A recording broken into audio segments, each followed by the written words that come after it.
Ya, selamat malam anak-anak semua. Semoga kalian dalam kondisi yang sehat ya. Pada kesempatan hari ini kita akan belajar membahas materi OTK Humas tentang pelayanan kepada pelanggan. Ya. Ya, yang akan kita bahas hari ini adalah ruang lingkup pelayanan prima. Setiap perusahaan yang berhubungan dengan manusia tentunya memiliki satu bagian pelayanan dengan bentuk fasilitas yang diberikan kepada pelanggan. Nah, apakah pelayanan prima itu penting? Sangat penting karena bisa meningkatkan kredibilitas perusahaan. Nah, pelayanan prima itu sendiri apa, anak-anak? Pelayanan prima adalah melakukan pelayanan sebaik mungkin kepada pelanggan atau konsumen sehingga menimbulkan rasa puas. Ya. Sekarang yang kedua, kita bahas jenis pelanggan.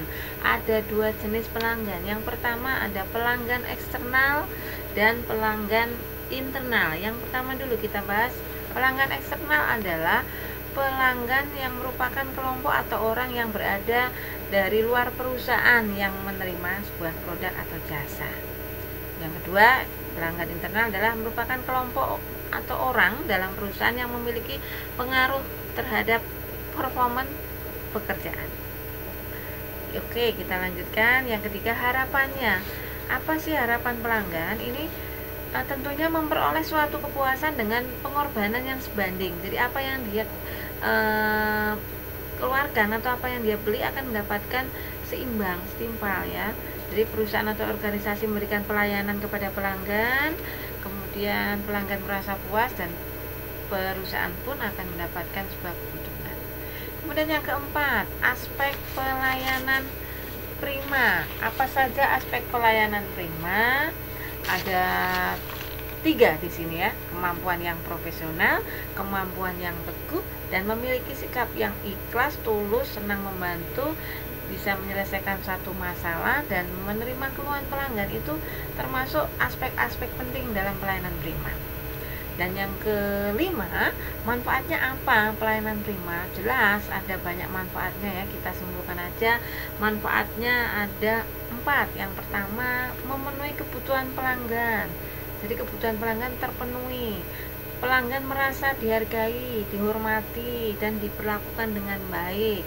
Yang ketiga, pelanggan merasa dipercaya sebagai mitra bisnis. Yang keempat, pelanggan merasa menemukan perusahaan yang profesional ya. Kita lanjutkan. Yang konsep pelayanan prima.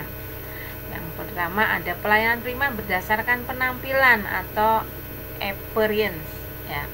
Penampilan karyawan baik secara psikis ataupun non psikis itu bisa merefleksikan kredibilitas perusahaan. Maka dari itu penting sekali untuk selalu menjaga penampilan. Biasanya perusahaan akan menetapkan standar penampilan yang harus digunakan oleh karyawannya. Yang kedua, pelayanan prima dengan tanggung jawab atau accountability, yaitu sikap keberpihakan kita kepada pelanggan atau tamu atau mitra kerja sebagai bentuk rasa empati dan kepedulian kita. Kemudian yang ketiga ada pelayanan prima dengan kemampuan atau ability. Ya, ability. Di sini karyawan harus memiliki kemampuan dasar untuk melakukan program pelayanan prima. Misalnya dia bisa berkomunikasi dengan baik, punya pengetahuan di bidangnya, memahami SOP, memiliki kemampuan untuk memotivasi diri agar senantiasa memberikan pelayanan yang terbaik dan profesional. Dan yang keempat, ini pelayanan prima dengan sikap dan perilaku atau attitude ya, yang seringkali kita sebut seperti itu. Jadi potret perusahaan diawali dari kesan yang ditorehkan oleh karyawan perusahaan tersebut, terutama mereka yang berdiri di garis depan. Bagaimana sikap dan pelayanan dari karyawan perusahaan akan menggambarkan dan memberikan citra perusahaan, baik itu langsung maupun tidak langsung. Jadi setiap karyawan dalam satu perusahaan harus memiliki sikap yang ramah, penuh simpatik, menjunjung tinggi profesional, pekerjaan ya, serta memiliki rasa loyalitas yang tinggi terhadap perusahaan. Dan yang kelima, kita akan bahas pelayanan prima dengan perhatian penuh atau attention.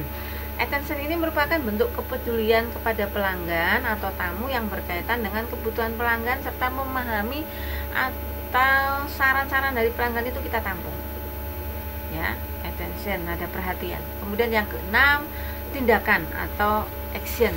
Hal ini dilakukan dari tahap action ini melakukan tindakan nyata atau memastikan apa yang menjadi kebutuhan pelanggan atau keinginan pelanggan, atau kita tanyakan langsung apa itu kebutuhannya dan kita bisa mencatatnya.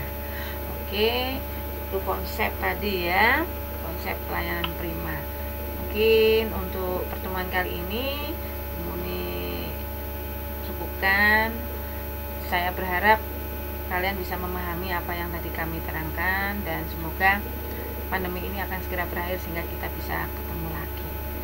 Ingat, pelayanan prima merupakan salah satu hal yang penting dalam satu perusahaan. Semoga nantinya kalian pada saat nanti akan bekerja atau sudah bekerja bisa mengaplikasikan dari apa yang saya sampaikan. Terima kasih atas perhatiannya. Sampai jumpa. Dah.